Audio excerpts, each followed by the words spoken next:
Hear ye, hear ye. We're recording from a secret location. Where are you, Joel? I'm in a bunker. Me, I'm in my bedroom, in my drawers. Yo, nobody wants to know about your drawers, bro. Hey, you know what? Here at the Sixth Sense Report, we're all about transparency. All right, I wanna let people know that, hey, man, we're not perfect. We make mistakes too sometimes. You mean like some timing issues we had on the weekend? Oh yeah, okay, yeah. So that's why we're recording on the phone, everybody. So basically, what happened was we were recording at the Toronto Library, the Toronto Reference Library, and we basically ran into some problems with the rooms we were recording in. So we didn't have much time to do intros. So we just jumped straight into the interviews. That's just the pressure for you.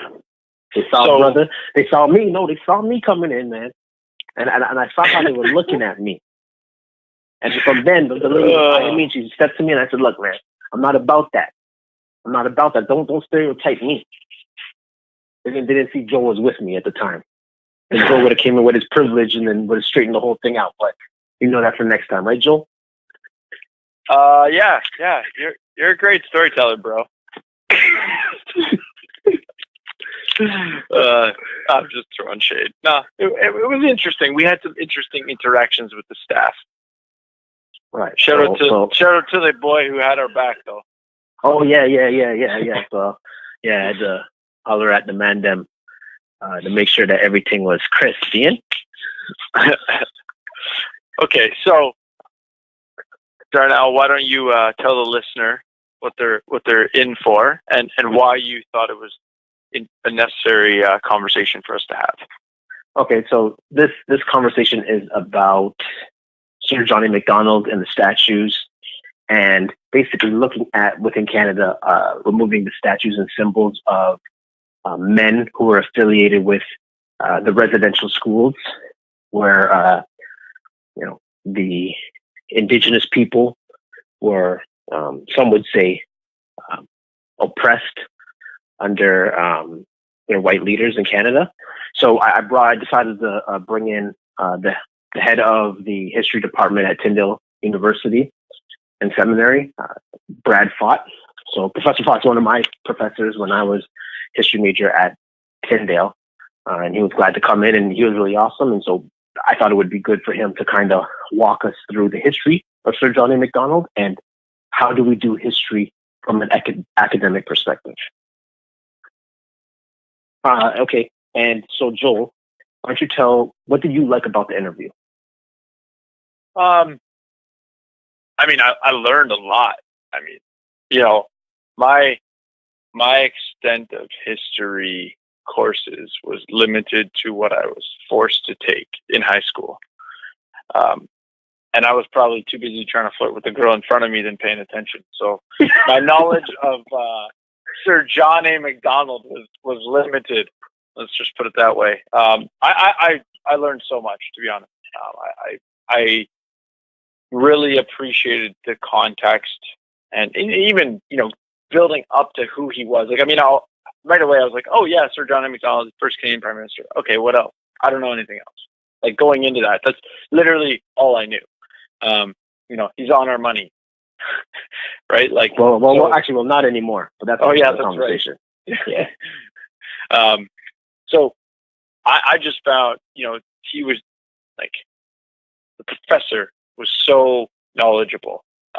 We kind of, no matter what we threw at him, he really, the questions we asked, he always knew his stuff and really knew how to bring it back and around and really contextualize his answers. So I found it really informative. And, I wouldn't say I'm a history buff in any sense, but when something like this comes up, I want to be able to make an informed decision or informed analysis on what's going on. And I thought he did a really good job of contextualizing everything. Yeah, and he seemed pretty balanced and didn't seem to lean towards either side. He was just telling you the history, the good and the bad. Yeah. I think that's why everybody will enjoy it. The politically incorrect guide to Sir John A. Macdonald. So let's get it rolling. And with that said, Anthony B. Mitchell, our wonderful producer and DJ, whenever we run a function. Roll the clip. If you don't read the newspaper, you're uninformed. If you do read it, you're misinformed. What is the long-term effect of too much information? Information, I just need some information. I've been dying. Is it lack of education? I've been reading without any transformation. I'm addicted. Is it overstimulation? Hey. Welcome to the Sixth Sense Report. Okay, Professor Faught, can you give our audience a background on yourself? Certainly. Really enjoy being here. Thanks very much for having me. I'm a professional historian. I've been at it now for about 20 years. I grew up in Alberta and did my first degree there. Then I went over to England and did a master's degree at Oxford, and then came back to Canada and did my PhD in history at U of T. Taught at a few different places, U of T, Mount Allison down in New Brunswick, University of Guelph, University of Windsor, and then landed permanently at Tyndale University College about 15 years ago. And I've specialized over the years in 19th century Britain, and in particular issues of empire, politics, religion, and certainly in the last decade or so, I've spent a fair bit of time writing biographies of prominent people, both men and women, in the latter part of the 19th century and into the 20th century, pertaining to imperialism and empire. Okay, wow. So before we maybe get into the nitty gritty of why we're here, we just released an episode on church and state. And so I thought maybe you could just give a quick summary or comment on maybe some of the historical blending of church and state, especially in England and that kind of the blending. That's I would say, at least my opinion was, that's part of why they had a separation of church and state within the U.S. Constitution.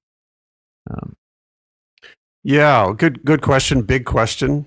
One way to think about it, certainly in the Western context, is to go back to 8th century, 9th century, the era of the Holy Roman Empire, and France, or amongst people that used to be known as the Franks. And when you find Charlemagne, for example, being crowned Holy Roman Emperor by the Pope, you see this symbolic and real entwining of church and state. So Charlemagne, you may recall, saw himself as a Christian king, that to be a king in 800, and he was crowned on Christmas Day, to be a king in 800, on one hand, you're king, on the other, you are entwined with the church. So this idea that church and state melded is a very old idea. And certainly in the West, it's an idea that comes all the way down to the 19th century and is with us today in certain ways. For example, in Britain, the church establishment remains. The Queen is the supreme governor of the Church of England. Now, secularization has taken place. Not that many people go to church in England anymore, but technically, constitutionally, this entwining of church and state is at the center of the British polity. Now, the United States, one of the things in which the fathers of the United States reacted against was the exclusivity, the privileges given to the established church. So, as part of both the revolution, but more specifically the writing of the Constitution and so forth, was this rejection of religious privilege. And so it becomes a constitutional separation. But that's an anomaly. Most of the time in the West, church and state have stayed entwined. Sweden has an established church. Canada had this debate in the 19th century. The Anglicans in Upper Canada thought they had an establishment. They assumed they did. They certainly wanted one. And then it was untenable because the Methodists said no, and the Baptists said no, and the Congregationalists said no. And eventually the provincial legislature said no. A nice example is the University of Toronto. It's chartered in 1827. And like all Anglican universities, certainly Oxford and Cambridge in the 19th century, you had to be a confessing Anglican to go. At Oxford, you had to be a confessing Anglican. You could go, but you couldn't get out unless you became one. Interesting. So here in 1827, that principle is carried over. So King's College is founded as an Anglican institution. And there's great debate over whether or not that fits the province. Because remember, the provincial profile in the early 19th century is an increasing number of Americans, loyalists, coming across the border and settling here. Now, some of them are Episcopalian, are Anglican, but a lot of them are not. Mm-hmm. And when you end up in the 1830s and 1840s and 1850s, having a great struggle for, in a sense, the way in which Upper Canada will govern itself. And one of the key features of that is how will we educate our young? Mm-hmm. So in 1850, the University of Toronto opens as a non-sectarian institution. It's not Anglican. So the Anglicans say, well, what will we do? Well, we'll just separate off into what becomes the University of Trinity College. Okay. And then it moves along in that way. Okay. Yeah. Wow. Well, okay. So, given that, you study imperialism and so forth, it's a hot topic right now in regards to looking at our historical figures, mainly Sir John A. Macdonald. Can you give us like a brief history for our listeners of who Sir John A. Macdonald is? Especially the non-Canadian listeners. Who's like, right. Who's this crazy white guy? That they're trying to remove statues all over the place. Well, for non-Canadian listeners, maybe even for some Canadian listeners, I don't know. You can, but John A. Macdonald can be seen in some ways as the George Washington of Canada, in the sense that John A. Macdonald is the singular founder. There are lots of other people involved, of course, but if you're thinking in terms of who founded the country, there's a recent biography of John A. Macdonald called "The Man Who Made Us."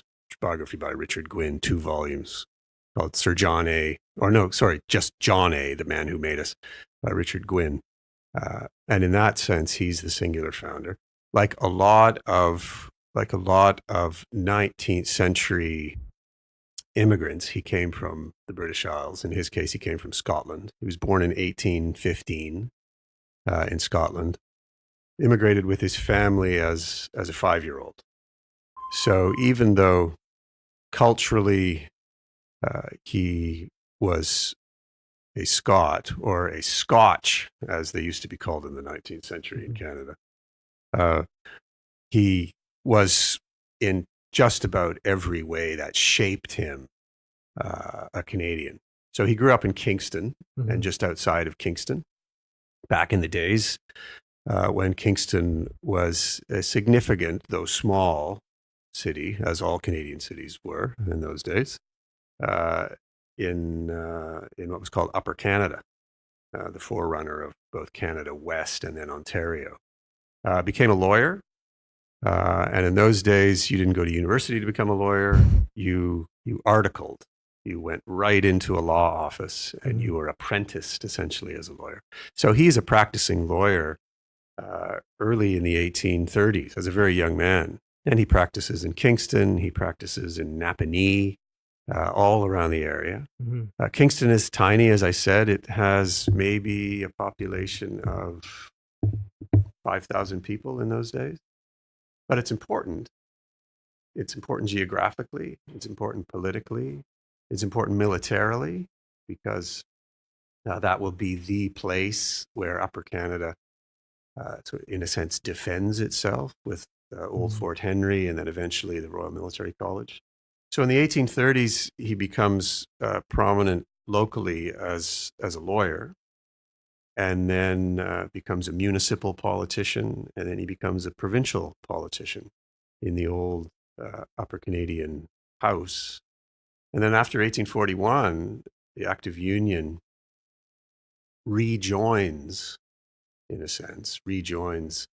Lower Canada, Canada East or Quebec, with Upper Canada, Canada West, Ontario.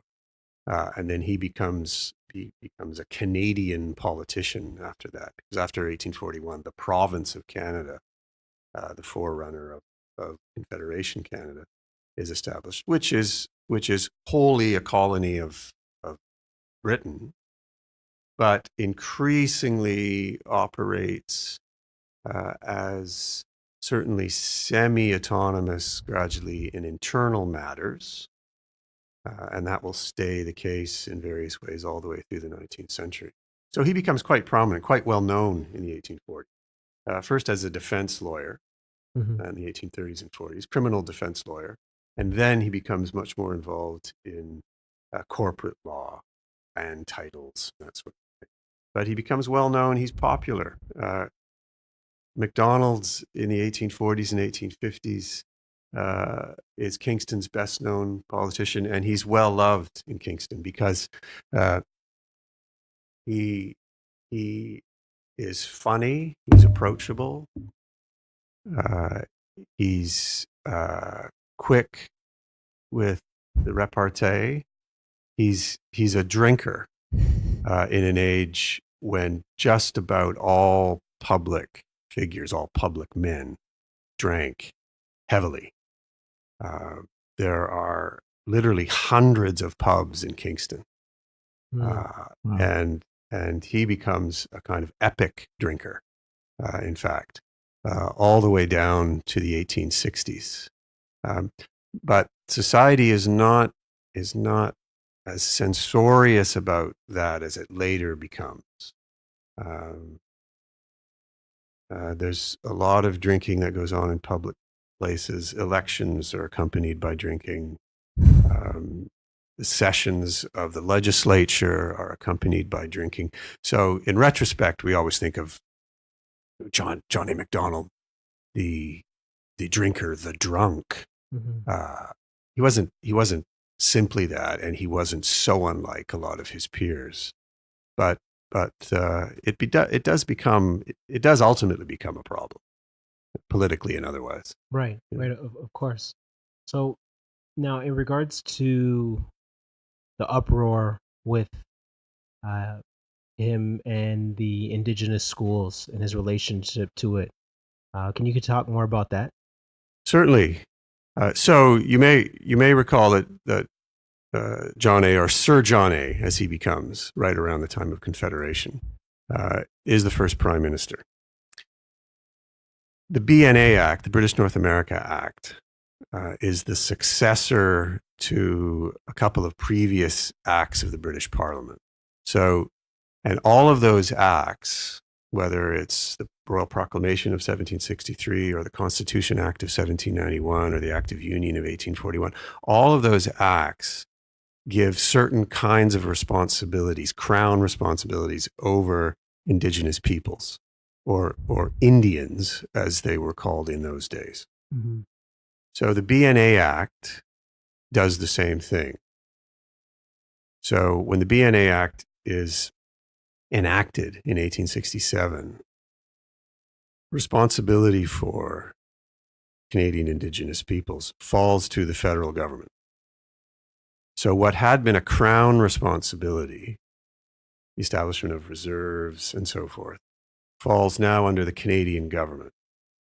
So even though Sir John A had known Native peoples all his life, and was friends with some, he had a famous relationship with Peter Jones, who was an Ojibwe, who became a Methodist, became quite prominent in the middle years of the 19th century. They were quite friendly.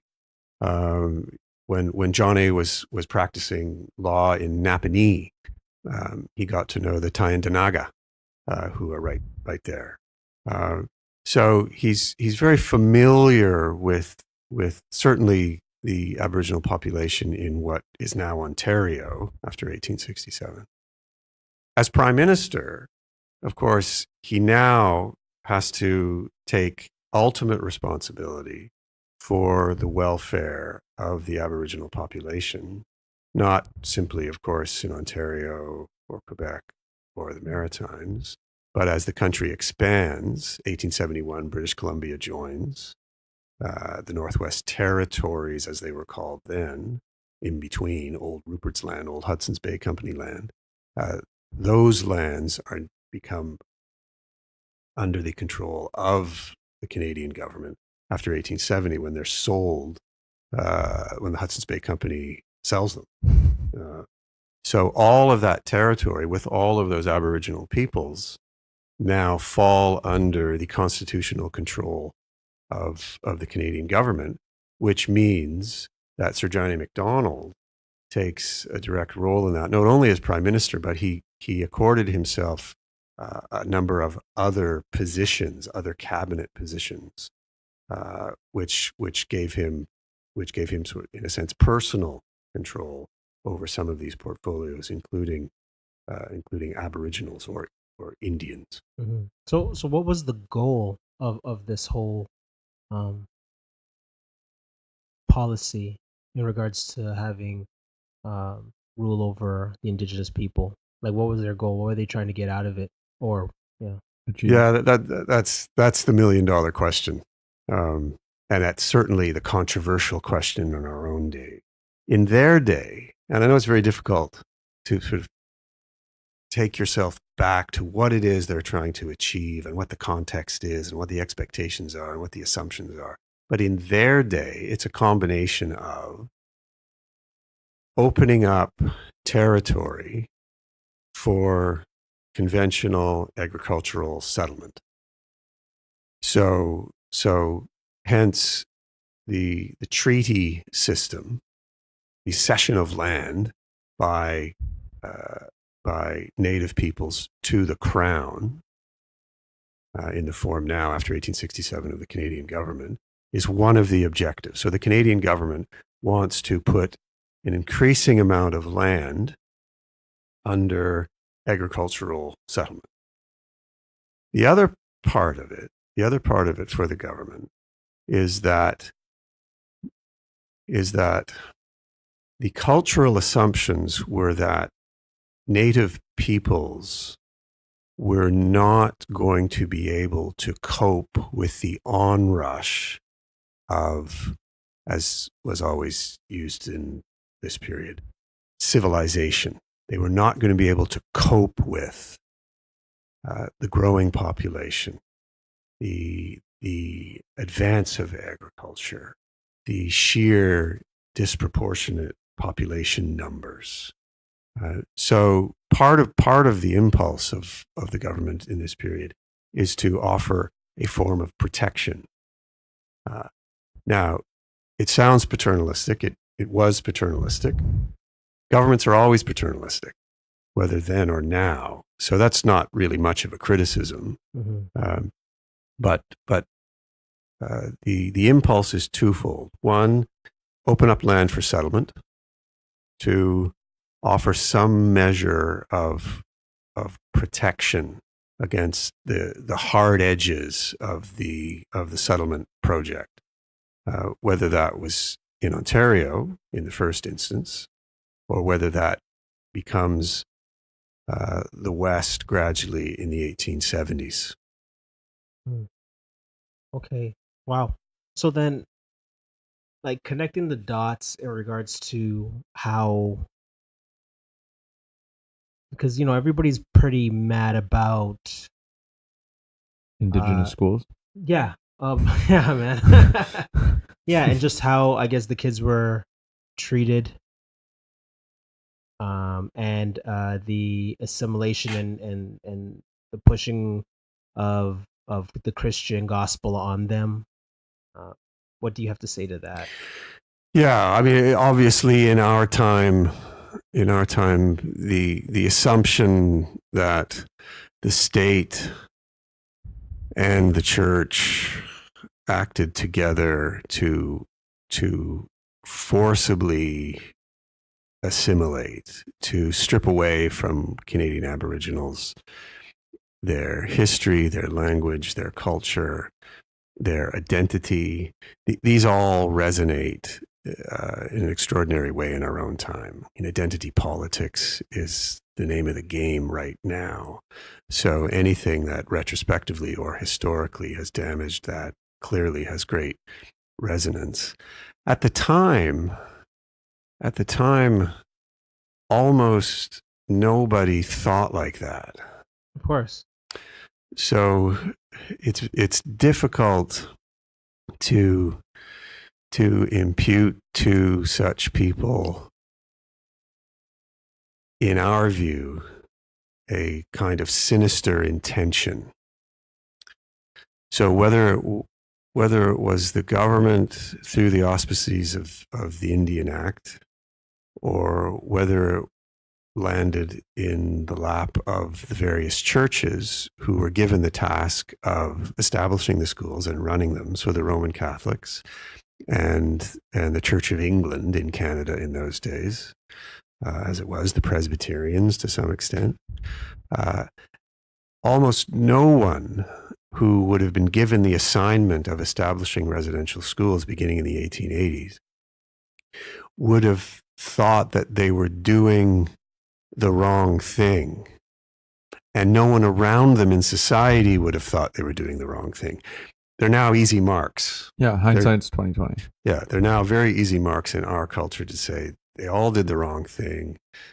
Even the Supreme Court Justice, remember, Chief Justice Beverly McLaughlin said a few years ago, the residential schools, etc., participated in what can only be called a form of cultural genocide, which is an extraordinary claim by a non-historian and so forth. But nonetheless, there are certainly a lot of people who want to say, yes, that's exactly what happened. But at the time, and this is almost the totality of the argument, that at the time, nobody thought that. And they didn't think that way because their assumptions about what was for the common good, the assumptions about what it was that this society was aiming to do.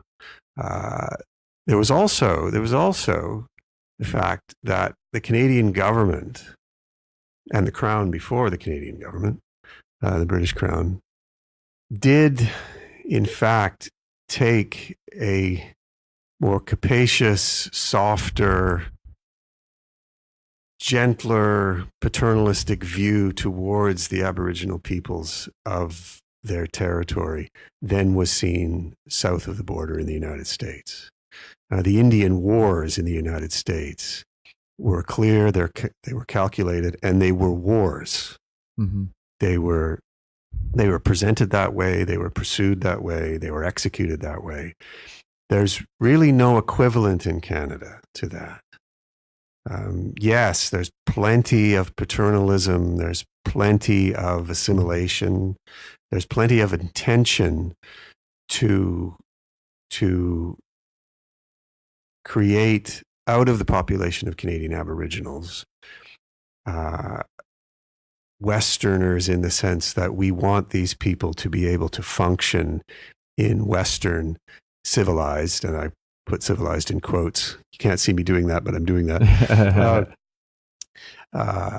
In Canadian society, but that system was one that took place in lots of places around the world. But Canada does not declare war on Aboriginals in the same way that was seen south of the border. I find I'm very libertarian oriented, and I'm very critical of government in general. And one of the things that I find ironic for the people who are criticizing Indigenous schools is, this was essentially government forced assimilation, and had they done something in a more voluntary manner, probably a lot of the outcomes that we see that are negative may not even have occurred. But why I find it ironic is most of the criticisms, towards pulling down Sir John A Macdonald statue, and these are very, let's use government force. And there's like the lack of acknowledgement, from an economics perspective. Whenever government intervenes, there's unintended consequences. And to me, this is a primary example where the motivations are pure. So are so many of the people today who promote socialism, with, I would say, an ignorance to the history where it's failed. And so they're kind of, hypocritical because they're not looking at their own motivations going, well, these people actually had good motivations, but the outcome didn't achieve that. Like trying to assimilate the natives to Canada within this new Canadian culture is something that would be good to help us all live together. Now, obviously, the way they did it was, as they called it, a cultural genocide, essentially, without whether they knew it or not, they were trying. What they were doing was going to erase this culture. And so, I mean, if you were to, this might be a little bit of a deep hypothetical, but if you were to say, looking back, what could they have done differently? Because clearly, the American option, as you pointed out, like through wars, is way worse because you're killing all these people, right? You're removing them altogether as a form of assimilating two population groups, versus almost trying to do something via an olive branch. But because you've done it by force, and I'm sure there was so much cultural animosity to begin with. I mean, me and Darnell were talking before. How many of these kids went to the schools kind of hating the white person who's teaching them? So, when students hate their teacher, it's not a productive environment. Surprise. Hey, how have you experienced such hate? No, I'm kidding. But yeah, if you were to look back and just kind of maybe high level, what are are there any big things that you would say, okay, these approaches or these things that they instituted in the schools that just really were catalytic for such the detrimental outcomes? Yeah, I mean, you make a number of interesting and relevant points there. Certainly, from the standpoint of government intentionality and social engineering, history is littered with examples of big institutional attempts to force change that go deeply awry. It was Lenin who said you can't make an omelet without breaking some eggs. That's V.I. Lenin, not John. Yeah. The socialist, communist. So there's an assumption by those who would engineer change that some people will be hurt by it, but ultimately, in that particular view, the outcome will be positive. So those who were behind the establishment of the residential school system, for example, understood that there was going to be a social and linguistic and cultural cost borne by Canadian Aboriginals. Mm-hmm. But in their view, in terms of modernity and constructing this new country and paving the way for what was seen as essentially the future. Remember, the 19th century is the great age of capital P progress. And the residue of that is with us in certain ways today. The old idea, the Whig view of history, that every day that passes is somehow an example of a better day than what passed before. So the cultural imperative of the time was one of onward and upward, constant progress, industrial progress, social progress, electoral progress, in terms of democratic reform. So the ball just keeps rolling. And in the middle of that, in this vast territory that has fallen progressively under the control of the Canadian government, with this tiny population. Remember, Canada's population in the 1860s and the 1870s and 1880s was 3 to 4 million. It's tiny. We have that in Toronto now. Yeah, it's half of Toronto, the whole country. Mm-hmm. And 1870, Manitoba enters. 1871, BC enters. 1873, Prince Edward Island enters. The Canadian economy in the 1870s and 80s is not very good.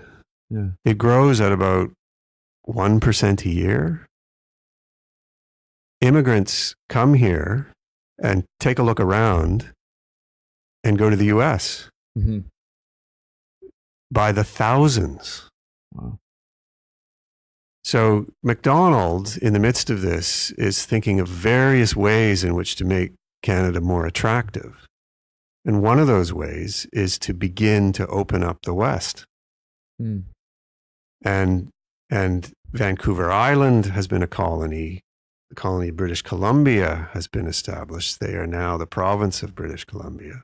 But in between is a vast territory, half of Canada, essentially half of modern day Canada, that is populated overwhelmingly by Aboriginal people, sitting on a vast agriculturally rich territory that, if you can convince people to settle in, will build a country. Mm-hmm. So one thing he's doing is he's implementing the national policy to try to create a Canadian industrial base, which he does. And then the other thing that he starts to really think about when he comes back to government in 1878 is to build a railway, which the Americans have done, which the Russians have done. Everyone's building railways in the latter part of the 19th century. So build a national railway. Well, that's going to put agriculture and potentially certain forms of industry right through the Aboriginal heartland, right through the middle of it, the Plains Aboriginal heartland. What do we do? Yeah. The government asks that question. What do we do with Aboriginals if this is what we're trying to achieve, which on both sides of the house, as it were, both government and opposition, people are more or less in agreement that this is what we need to do to build the country. Mm-hmm. So arguably it was the best decision they thought they could have made. There's no real alternative reality. Yeah. So to go back to your original question, I think, what else could have been done? Well, the Americans supply one option, which arguably is way worse. Just subdue, subjugate, and essentially eliminate, if possible, to pave the way for settlement. Canadians don't take that approach. It's not as violent. It's not as harsh. The outcome, however, is about the same. Mm-hmm. Reservation system, residential schools, agricultural settlement, building of the railway, which is complete in 1885. Canadian immigration does begin to tick upwards in the 1890s, especially after about 1896. You have something on the order of 200,000 people coming to Canada. Today, we have about 300,000 to 350,000 immigrants every year coming to Canada in a population of now 36, 37 million people. In those days, you had 200,000 people coming to Canada every year in a population of 4. Yeah. So the challenges were immense. And for the government, one of those challenges is, how do we treat our Aboriginal population in this context? Mm-hmm. How do we, in a sense, create conditions for them to thrive and operate in this new Canada? And their assumption was they could not thrive and operate in this new Canada if they weren't educated in English, if they weren't adoptive of the cultural norms that were absolutely part and parcel of the period. So, I mean, changing gears only slightly, I think of this public debate around his statues and whatnot. There's so much of what I call the poor man's historian's opinion. And I kind of want to get, I'll preface my question a little bit more, but I want to get your feedback on how you interact with that in the classroom. And the reason why I'm interested in that is because, you look at so much of public discourse right now, public debate, is people using their, Google skills to find what? Wikipedia. Yeah, Wikipedia to how can I support my position? rather than how do I understand this situation? Because like all the things that you've described in terms of laying out the context for the decision that was made with regards to residential schools, in my opinion, changes the way you critique those schools, because it was motivated well, it had a bad outcome. Do we hold those people accountable for genocide because their good intentioned things had bad outcomes?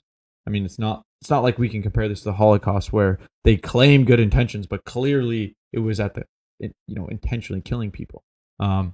So how does this the poor man or the semi-educated historian who thinks they're probably more educated coming into your classroom, as a professor, do you start your classes differently? Because I think of, you've been doing this for 20 years. You've gone from the era where most of your students probably came in with a high level of ignorance and knowing they had a high level of ignorance, versus now you have a population coming in thinking they are not knowledgeable, but really they're highly ignorant.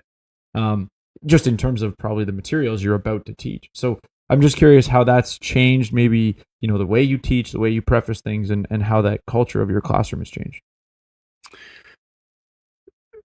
In history, context is everything. And something like what Wikipedia provides is, on one hand, excellent because you can immediately get your hands on particular pieces of information. When was Confederation? Bang, 1867. Trivia questions, right? The problem with that is that it militates against the deeper running of just about every contemporary issue. So in 2018, no government, and properly so, would advocate a system that would have any intersection with the old residential schools. But 100 years ago and more, the idea that residential schools were going to create the kind of normative culture desirable for everyone in the country was something that just about everyone advocated, with obvious differences being such as the constitutional provisions for the French language in Quebec, obviously, and for schooling in other places, and that would become a big constitutional issue. Remember, in the British North America Act, the only ethnic group that is offered any kind of protection were Canadian Aboriginals. The constitutional protections are accorded to language, they're accorded to religion, Catholic and Protestant, but in ethnic terms, only to Canadian Aboriginals. So in contemporary debates over this issue, and there's so much that goes into this, the fact that in most social measurements, Canadian Aboriginals fall behind other Canadians, whether it's levels of education in particular, but also general health, and so forth. And when some of these things come across our screens, or we investigate them and we read about the fact that something as simple as a water supply on a reserve is contaminated, and that people in that sense are living in third world conditions, we can hardly believe it. And it does properly strike us as shameful in a country as prosperous and as advanced as this one. So sorry to interrupt, sir, but like, why do you think that is? Because me as a black man, I'm thinking, I've been taught my history and it's been pretty rough. But then when I look at Aboriginals, it looks a lot rougher. And I I'm curious to why would you say that is? Yeah, it's this is a really difficult question to probe. I mean, part of it is the reservation system itself, which both preserves and marginalizes Canadian Aboriginals. Part of it is the way in which there are something like, I think, 600 different bands, native bands, Aboriginal bands in Canada. Some reservations are really small, in the hundreds of people.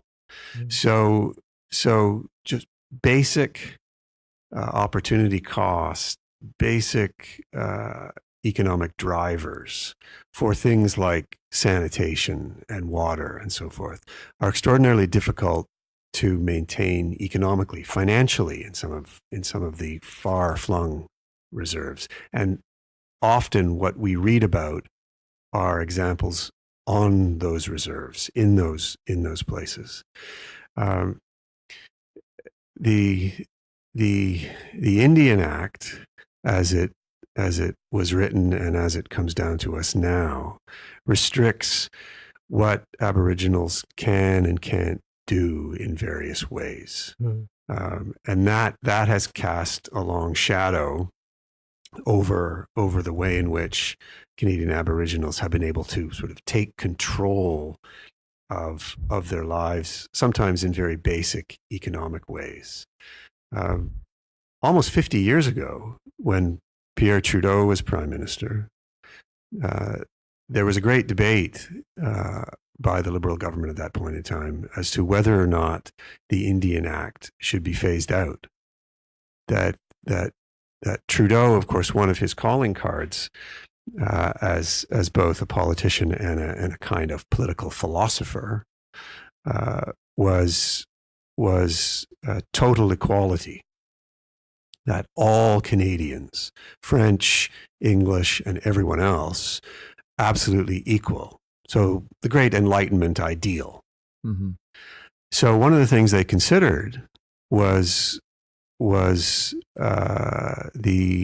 ending of the Indian Act, so as to not have Canadian Aboriginals live in this particular kind of privileged way, privileged in the sense of being outside the normal run of the Canadian Constitution as it was in those days.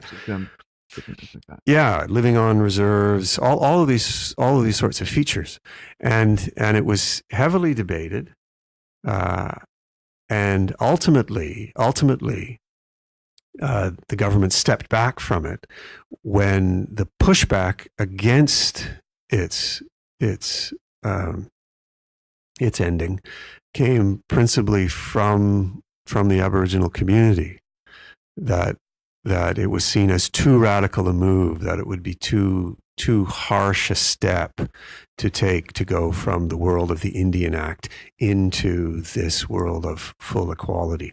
Well, part of the outcome of that is still this sort of uneven, asymmetrical relationship between how Aboriginals can live as full Canadians and how they can't.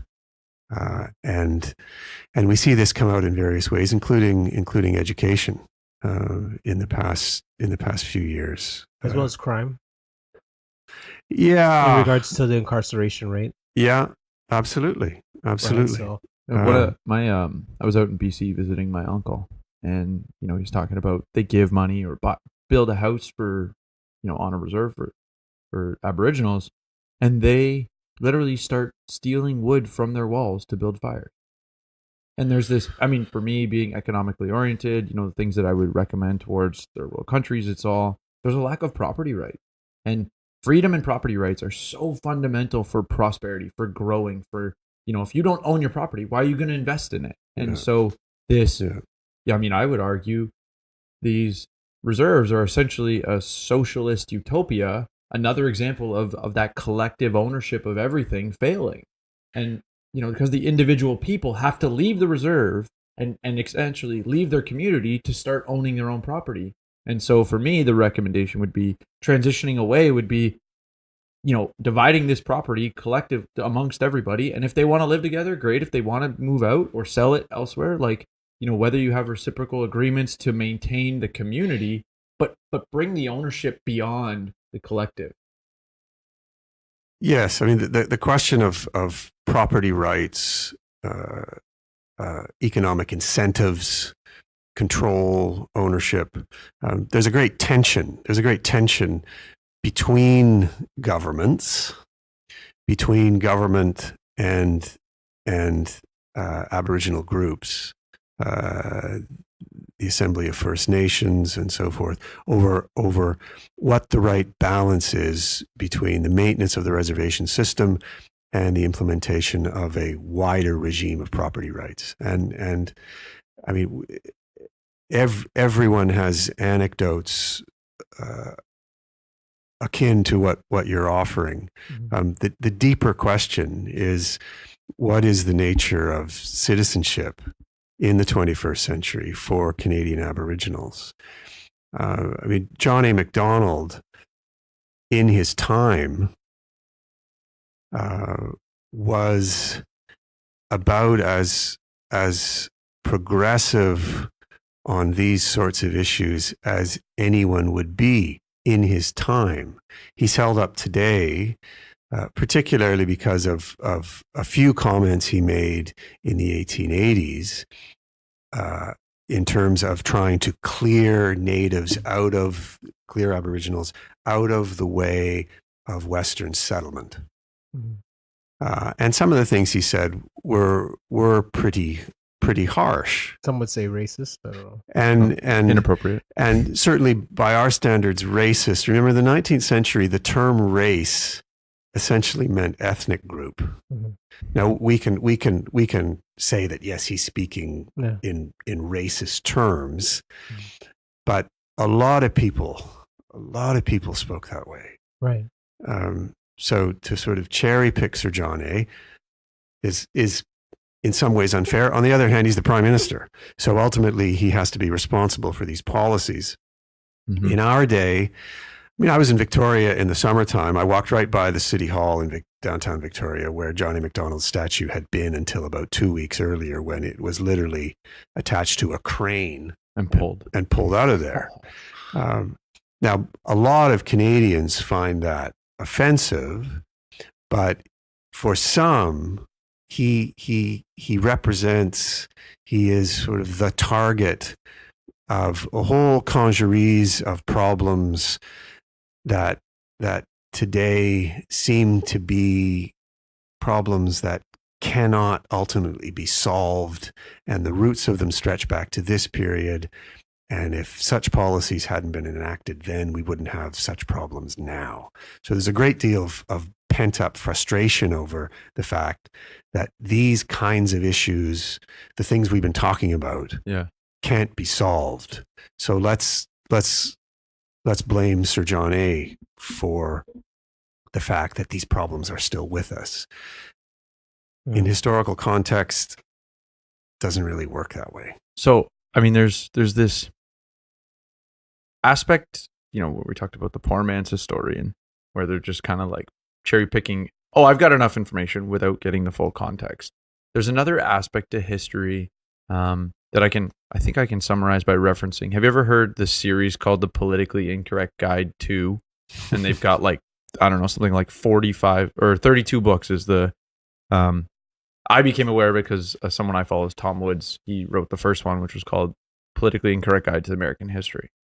And why I wanted to bring that up was, there's an aspect of, I almost want to say, the first iterations of a historical writing or summary of a war is so biased to, Americans writing on World War II versus, Germans writing on World War II. You're going to read two totally different books.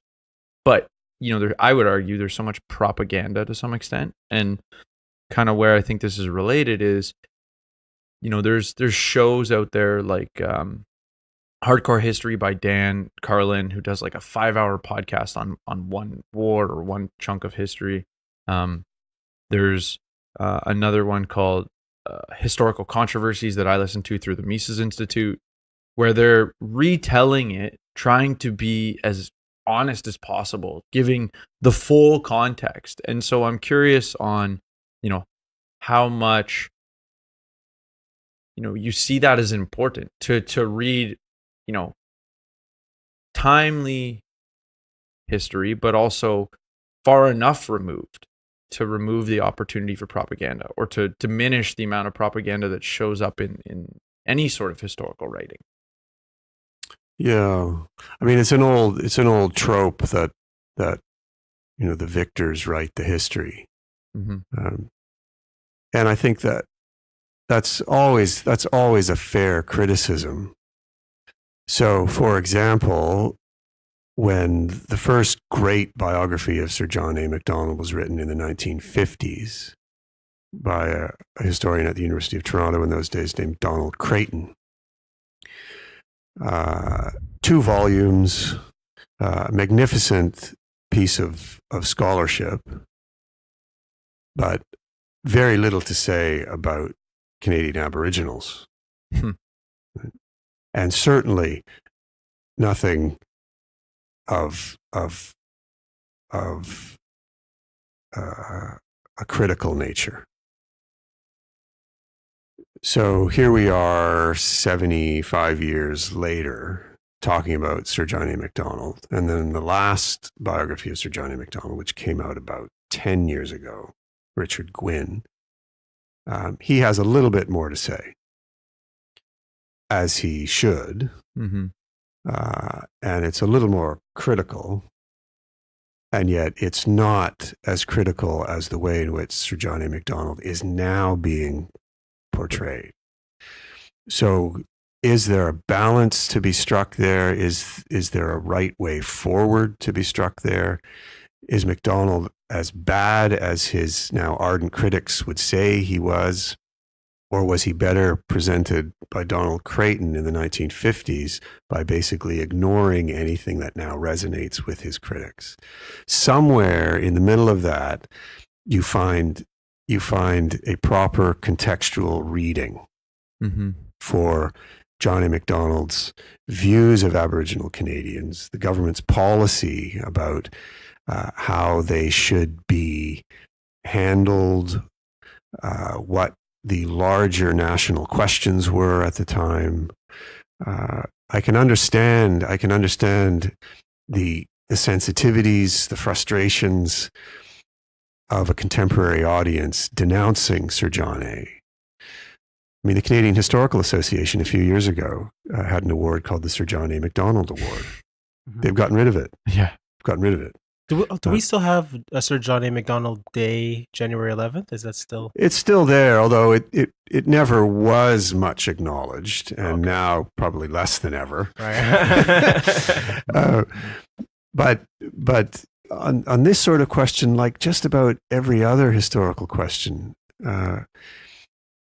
if you do not do the reasonably hard work of digging into the context for the events in question, you can't really understand what was going on. And offer proper criticisms. And offer criticisms that are fair. So in the John A. case, it's extreme to pull down the statue and doesn't really allow for a proper debate. Sir John A. Macdonald was a great debater. He could sort of defend himself in a sense if he were asked to, or you could defeat him in debate, which maybe contemporary critics would be able to do, but in a sense by symbolically silencing him.